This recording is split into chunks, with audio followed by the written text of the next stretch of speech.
The beginning of Parashat Va'era includes a passage which I think is familiar to many, which includes the so-called 4 Lashonot of Geula, Arba Lashonot of Geula, 4 expressions of divine redemptive power.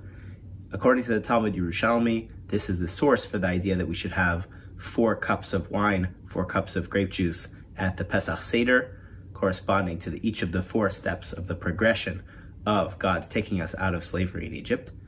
According to a fascinating comment quoted by Rashi from Rabbi Moshe Hadarshan in his comments in the end of Parashat Shalach, it's also the reason why the mitzvah of tzitzit, which is in a sense a commemoration of Yetziat Mitzrayim, has 4 corners, corresponding again to the 4 languages, 4 words used here to express divine redemption of Bnei Israel from slavery. However, I would like to problematize this idea. If we pay close attention to the text, verses 6, 7, and 8 in chapter 6, Perek Vav of Shemot, we see that there are not only 4 future tense verbs characterizing God's redemption of Bnei Israel from slavery in Egypt. There are in fact 7, a much more characteristic typological number in biblical studies. So let's pay attention and read the Psukim. It says, what is God planning to do? God says to Moshe that he should tell Bnei Israel, Ani Adonai, I am the Lord. I will take you out of the bondage in Egypt.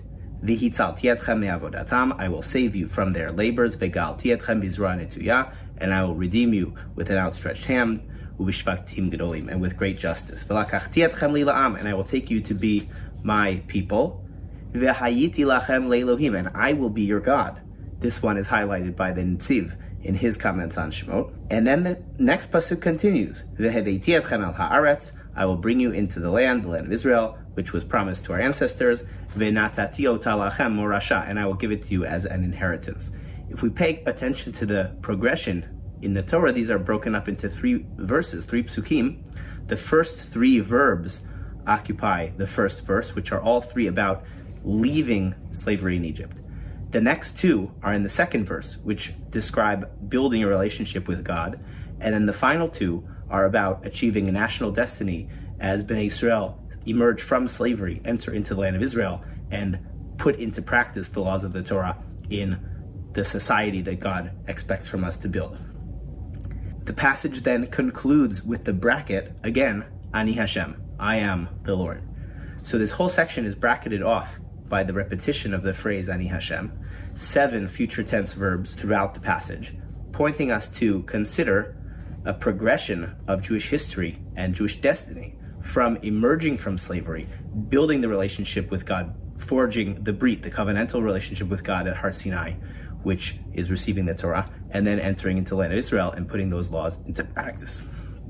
We could consider these 3 stages corresponding to the 3 pilgrimage holidays, Pesach, Shavuot, and Sukkot, emerging from slavery, receiving the Torah, building a Brit with God, and then entering into the land of Israel, enjoying its bounty, and celebrating our presence in the land.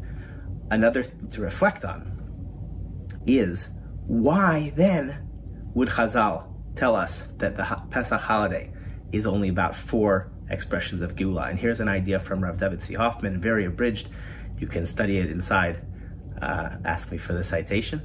Rav David Tzvi Hoffman, in one of his teshuvot in Melamed Lehoil, suggests perhaps after the temple was destroyed, there was a push in certain rabbinic circles to truncate a version of the Exodus narrative in order to minimize the aspect of the story that is meant to result in entering into the land and fulfilling the promise to our ancestors that the land would be given to us as an inheritance, and we would be able to fulfill our national destiny and the expression of the mitzvot of the Torah there in the land of Israel. Perhaps suggesting that political circumstances with the Romans, perhaps because of the destruction of the temple, the diaspora of a Jewish community, people were no longer comfortable, people felt challenged to invoke that part of the story around Pesach time, instead focusing on the fact that we left slavery and we did emerge victorious in this moment, but focusing less on the parts of our history where our hopes were not yet fulfilled.